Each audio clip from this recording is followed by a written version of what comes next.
السلام علیکم دوستانو، موږ نن تاسو ته مکمل د معدې سوزش لپاره سره کوم دوا جوړیږي تور زیړ لپاره د نه علاوه نور مرزو تم دا کار کوي.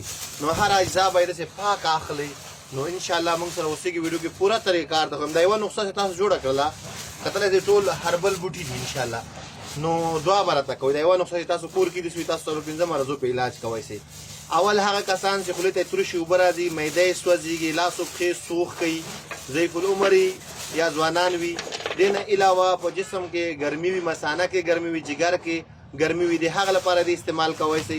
بالخصوص هغه خويندې چې ماشومان په خېټې صحیح ده او هغه سره چې دا خوله کې ترشي اوبه یا معده جوش کوي، زړې خوای بدیږي، هغه هم دا استعمالوي سي. د نه علاوه تور زیړی که څوک لري د تور زیړ لپاره مې د استعمال کوي سي. کله الله رضای دا اوس موږ د واخانې لپاره جوړ نو ځکه تاسو سره ما شیر کړله. اول به دې کې دا موږ زیات مقدار کې تاسو به کم مقدار کې هم جوړولی شئ. دا بادیان دي، دا به تاسو واخلئ 50 ګرامه. دا سپینه زیره ده، دا کتلی شئ، دا هم 50 ګرامه واخلئ. دا زنجبیل ادرک دي خشک 10 ګرامه. ګشنیز خشک دا هم 50 ګرامه واخلئ. دارچینی دا کتلی شئ، دا لرګی ګرمه مساله کې هم استعمالیږي. دا 60 ګرامه. دې ته ریون خطایي وایي، دا کتلی شئ 10 ګرامه ریون خطایي. دا هم مصفي خون د وینه پاکوي. دا ثابت کورکمن ده، روغ کورکمن به داسې اخلئ، دا هم 60 ګرامه. دې نه بعد چې دا ملټي پاوډر، دا روغ ملټي هم اخیستی شي او پاوډر هم اخیستی شي. دا کتلی شي دا به 50 ګرامه. خوږولی مورته وایي، ملټي مورته دا پاوډر به 50 ګرامه واخلئ.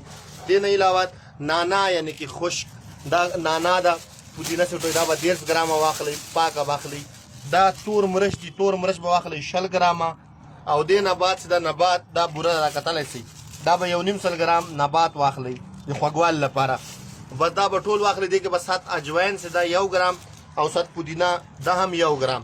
دا ټول به راواخلئ د اوړو په شان د پاوډر به یې کړي په مشین باندې چې پاوډر هم کړه. همدې نه نیمه کاچوغه صرف سهار غرمه ماښام 1 ګیلاس شیدو سره به دا استعمالوئ. دا هغه خویندې ورونه چې معده سوزش کوي، خولې ته ترشي اوبه راځي، ایچ پیلوري لري، جګر باندې ورم وي، یا لیور سورایسس وي، دې نه علاوه چې معده جوش لري او دې نه علاوه چې مثانه یا په جګر کې ګرمي وي، هغه کسان هم دا استعمالوي چې دا مکمل اجزا ما تاسو ته وښودلې.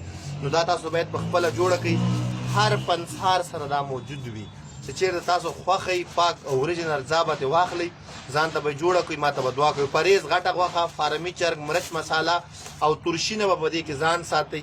دې نه علاوه څوک شکر لري نو شکر والا به پکې دا بوره بیا نه اچي، نبات دې پکې نه اچي او نه دې پکې 7 اجوین او 7 پودینه دې پکې نه اچي. او چې څوک شکر نه لري دا څومره چې ما نقصه وښودله دا ټوله دې ځان ته جوړه کړي، انشاءالله استعمالی دي. دعا به راته کوي 3 میاشتو پورې دا به دې استعمال سي.